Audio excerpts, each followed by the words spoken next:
Hello' নমস্কাৰ, মই হীৰামণি। আপোনালোক সকলোকে মোৰ অকণমানি ইউটিউব তথা ফেচবুক পেজলৈ স্বাগতম জনাইছোঁ। কি খবৰ আপোনালোকৰ? আশা কৰোঁ সকলো ভালে আছে, কুশলে আছে।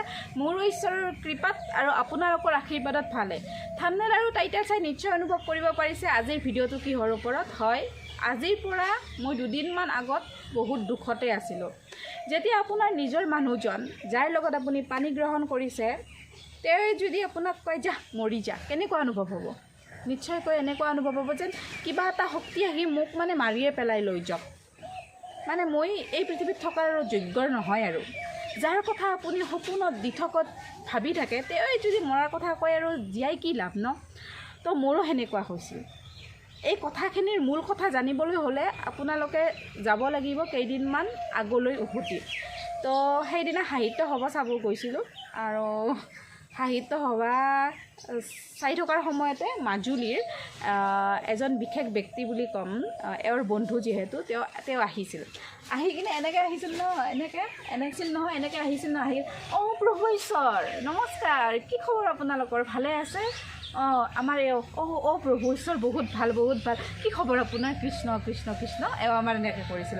তাৰপিছত ময়ো যিহেতু মই এওঁৰ অৰ্ধাংগিনী, তেওঁ যিটো সন্মান দিছে, তো মোৰো দিয়া কৰ্তব্য বুলি ভাবি ময়ো কৃষ্ণ দে, কেনে খবৰ আপোনাৰ? ভালে আছে? মই এনেকৈ কৈছোঁ। তাৰপিছত কৈছে অঁ ভালে আই, ভালে আছে ন? সকলোৱে কুশলে আছে ন? এনেকৈ কৰিছে। মই আমি সকলোৱে কুশলে আছোঁ, আপোনালোক আছেনে কুশলে? আছোঁ বোলে। তাৰপিছত মই যেতিয়া গ'ল, তেখেতে চাহ খালে আমাৰ লগত, আমিও খালোঁ। চাহ তাহ খাই কিনে যেতিয়া তোমাক প্ৰভু ঈশ্বৰ বুলি কিয় মাতিলেহে? মই এনেকৈ ক'লোঁ। তাৰপিছত আমাৰ এওঁ কৈছে বুজি পোৱা দে কিয় প্ৰভু ঈশ্বৰ বুলি মাতিছে, তুমি বুজি পোৱা, নুবুজাৰ ভাও নধৰিবা। নহয়, তুমি প্ৰভু ঈশ্বৰ নহয়। প্ৰথম কথা তুমি মানুহ হোৱাৰ পিছত তোমাক কিয় প্ৰভু ঈশ্বৰ বুলি ক'ব তেওঁ? আৰু তুমিও কিয় তেওঁক প্ৰভু ঈশ্বৰ বুলি কৈছা? ঈশ্বৰ হৈছে এটা শক্তি, যাৰ নিয়ন্ত্ৰণৰ দ্বাৰা আমি চলি আছোঁ। তুমি কেনেকৈ শক্তি হ'ব পাৰিবা? সেই শক্তিটো তুমি ঈশ্বৰ নহয়। মই এনেকৈ কৈছোঁ। তাৰপিছত কৈছে যা তই মৰি যা, মোক এনেকৈ কৈছে। মই মৰিলে কি হ'ব? তাৰপিছত আৰু কৈছে কি মৰি যাচোন। তেতিয়া মোৰ এনেকৈ অনুভৱ হৈছে, মোক মৰি যাওঁ বুলি কিয় কৈছে? তাৰমানে মই কি প্ৰশ্ন কৰিব পৰা অধিকাৰ নাই আৰু মোৰ এনেকুৱা অনুভৱ হ'ল। নহয়, কথাটো কচোন, তুমি কেনেকৈ প্ৰভু ঈশ্বৰ সেইটো ক। তুমি মৰি যাওঁ, তাৰপিছত অনুভৱ হ'ব। কি কথা? মই মৰি গ'লে তোমাৰতো বহুত ভাল হ'ব, কাৰোবাৰ লাভ হয়ে নহওক, তোমাৰ লাভ হ'ব কিন্তু মই মৰি গ'লে। এওঁ ক'লে কেনেকৈ আনিব পাৰিবা এটা আৰু নতুন বাবুৰ যদি ভাগ্যখন ভাল ছোৱালী যদি হয়, তেতিয়াহ'লে বাবুক চাব, আৰু বেয়া হয় যদি আৰু কথাই নাই, বাবুৰ আৰু নাগতি হ'ব। ফাল্টু কথা নক'বা হে, মই তোমাক মৰবা কোৱা নাই, মইক মাৰি পেলাম, মই শব্দটোক মাৰি পেলাম। তুমি কোনি? তেতিয়া মোৰ অনুভৱ হ'ল মই কোনি, তাতে পূৰা গোটেই মোৰ অনুভৱ হোৱা নাই। কিন্তু যেতিয়া মই ভাবিছোঁ যে মোক মাৰি ফেললোঁ দে, মই শব্দটোক মাৰি ফেললোঁ, তো মই কোনি? মোৰ ভিতৰত কোনি আছে? কি শক্তি মোক নিয়ন্ত্ৰণ কৰিছে? পাই গ'লোঁ উত্তৰ। মোক নিয়ন্ত্ৰণ কৰি আছে সেই শক্তিটোৱে, মোৰ ভিতৰত বহি আছে যিটোৱে। কি শক্তি এইটো? কি প্ৰভুই বহি আছে, প্ৰভুই নিয়ন্ত্ৰণ কৰি আছে। মই যদি মোক মৰা বুলি ভাবোঁ, তেতিয়াহ'লে মই প্ৰভুৰ অংশ, আৰু মোৰ সন্মুখত থকা প্ৰত্যেকজন মানুহ প্ৰভু ঈশ্বৰ। কাৰণ তেওঁক যদি মাৰি পেলাওঁ মই মোৰ দৃষ্টি দি, তেওঁ তাতে কোনে বহি আছে? সেই প্ৰভু ঈশ্বৰে বহি আছে। তো মইক যদি মাৰি পেলাওঁ ন, তেতিয়া সকলোকে সমান দেখা পাওঁ। গতিকে আমাৰ এওঁ কৈছিল কি মইক মাৰি পেলাওঁ, মই শব্দটোক মাৰি পেলাওঁ, তেতিয়া তুমি চবকে দেখা প্ৰভু ঈশ্বৰ। তেতিয়া বুজি পালোঁ। আহি কিনে তাক অলপমান ভালকৈ বুজবাৰ কাৰণে মই ভাগৱতৰ 10 নম্বৰ অধ্যায় 8 নম্বৰ শ্লোকটো পঢ়ি চালোঁ। তেতিয়া আৰু বেছি কি মগজুত বহি গৈছিল আৰু। কিন্তু গাইজ, মইক মাৰবা লাগলি মায়াক পৰাস্ত্ৰ কৰিব লাগিব, আৰু মায়াক পৰাস্ত্ৰ কৰা ইমান সহজ নহয় গাইজ। মই জানো পৃথিৱীত থকা প্ৰত্যেকটো বস্তুতে ভগৱান আছে, কিন্তু মই প্ৰত্যেকটো বস্তুত ভগৱান মই চাবা নোৱাৰোঁ। কিয় জানেনে নাই? মায়াৰ কাৰণে।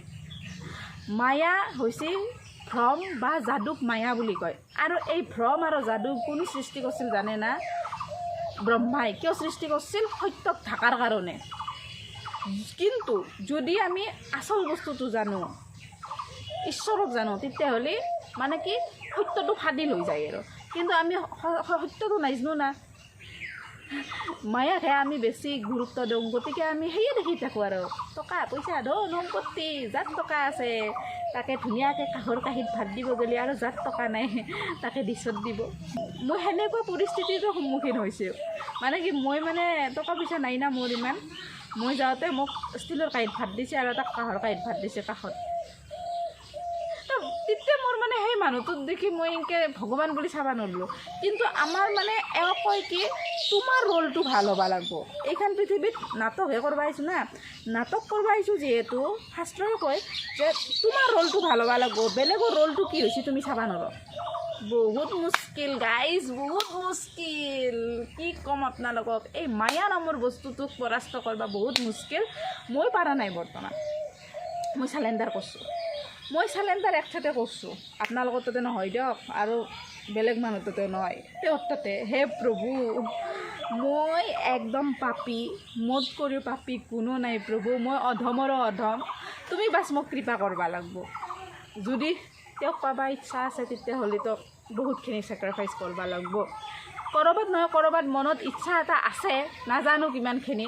আৰু এইফালে বহুত হাল্লা হুল্লা গাইজ, এইখিনিত আহোঁ নিজান পৰিৱেশ বুলি, ঘৰৰ ভিতৰত মই একেবাৰে ভিডিঅ' কৰিব নোৱাৰোঁ, মোৰ ইচ্ছা নাযায় ঘৰত।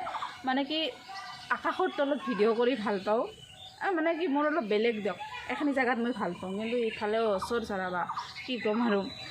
তো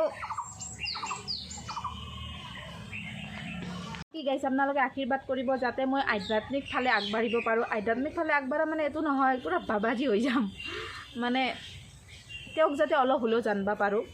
বাকী এইবাৰ মনুষ্য জীৱন পাইছোঁ, নেক্সট বাৰ কি হওঁ, গোহৰ পকাই হওঁ না কিয়ে হওঁ ঠিক নাই, গতিকে অলপমান কৃপাৰ বৰষুণ হ'লে ভাল আছিল।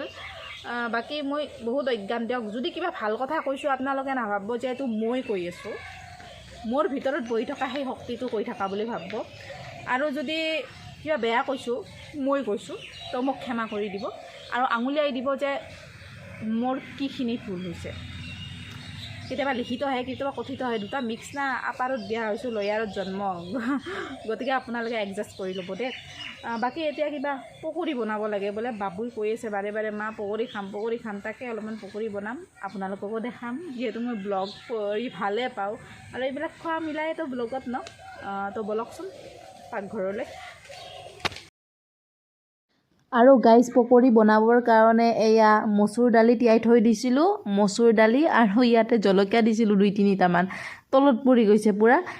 এতিয়া মচুৰ দালিখিনি ধুনীয়াকৈ মিক্সাৰত আপোনাৰ গ্ৰাইণ্ড কৰি ল'ম, তাৰপিছত আপোনালোকক দেখাই আছোঁ, ভিডিঅ'টো শেষলৈ চাব দেই। মিক্সাৰত ধুনীয়াকৈ গ্ৰাইণ্ড কৰি ল'লোঁ গাইজ। এতিয়া ইয়াতে মই এড কৰিম আপোনাৰ নিমখ, তাৰপিছত জিৰা গুড়ি, তাৰপিছত আপোনাৰ জালুকৰ গুড়ি, তাৰপিছত পিঁয়াজ, এইখিনি ধুনীয়াকৈ মিক্স আপ কৰি তাৰপিছত কেৰাহীত বহাই দিম, তাৰপিছত হৈ যাব পকৰি। আৰু আপোনালোকক একদম সৰু বাচ্ছাক যে শিকাই যে এনেকৈ কৈ আছোঁ, কিন্তু আপোনালোকে জানে, তথাপিতো ব্লগতনো কি দেখাম, আপোনাৰ বিশেষ মাছ মাংসটো বনোৱা নিষেধ, গতিকে ভাবিছোঁ আৰু মোৰ বহুত ৰাক্ষসনী কিন্তু দেই, এবছৰমান হ'ল মাছ মাংসৰ পৰা আঁতৰি অহা। বাকী সকলোৱে আশীৰ্বাদ কৰিলে চিৰজীৱন নোখোৱাকৈ থাকিব পাৰিম, নাখাওঁ বুলি ভাবিছোঁ আৰু কিবা হয় দিয়কচোন। এতিয়া পকৰিটো বনাওঁ ৰ'ব। আৰু ফাইনেলি গাইজ মচুৰ দালিৰ পকৰি হৈ গ'ল। এইফালে আপোনাৰ কেমেৰাটোৰ ফালে প্ৰায়ে মই চাই থাকোঁ, মোক দেখি আছেনে নাই কেমেৰাটো, মোক দেখি আছেনে নাই। মোৰ কিবা এনেকুৱা অনুভৱ হয় যেন কেমেৰাটোৱে কেপচাৰ কৰাই নাই নেকি, মোক এনেকুৱা অনুভৱ হয়। মানে কি যে মনৰ ভাৱ মানে ন, আপোনালোকৰ হয়নে নাই বাৰু, ভিডিঅ' কৰাবিলাকক সুধিছোঁ দেই। আজিকালিতো চবেই ঘৰে ঘৰে ভিডিঅ' কৰে, তাৰে ভিতৰত ময়ো এজনী দিয়ক। ইমান ভিডিঅ' কৰি আগবাঢ়ি যাব পৰা নাই, কিন্তু কয় যে ঈশ্বৰৰ কৃপা হ'লে সকলো সম্ভৱ, তেওঁৰ যিদিনা কৃপা কৰিব নিশ্চয়কৈ আগবাঢ়িব পাৰিম, সেইখিনি মোৰ মনৰ বিশ্বাস আছে। বাকী বহুতে হাঁহে মই ভিডিঅ' কৰা দেখি কিনে, একেই টকা পালেই অমুক তমুক বহুত কিবা কিবি। তো মোক যোনে চাই আছে বৰ্তমান তেখেতসকলক এটা অনুৰোধ কৰিম যে মোৰ চেনেলটো ছাবস্ক্ৰাইব কৰি দিয়ক আৰু আগবঢ়াৰ কাৰণে সুবিধা অকণমান কৰি দিয়ক, তেতিয়া অনুপ্ৰাণিত হ'ম আগলৈ যাবৰ কাৰণে আৰু কাম কৰিবৰ কাৰণে, জীৱন ধাৰণ কৰিবৰ কাৰণে কাৰণেতো কামটো কৰিবই লাগিব দিয়কচোন আৰু মোৰ বহুত ইচ্ছা মোৰ মানুহজনক অলপমান আৰ্থিকভাৱে সহায় কৰিবৰ কাৰণে গৃহস্থ ধৰ্ম চলাবৰ কাৰণেতো টকাৰো প্ৰয়োজন গতিকে সেইকাৰণে অনুৰোধখিনি কৰিলোঁ আৰু বেয়া নাপাব দেই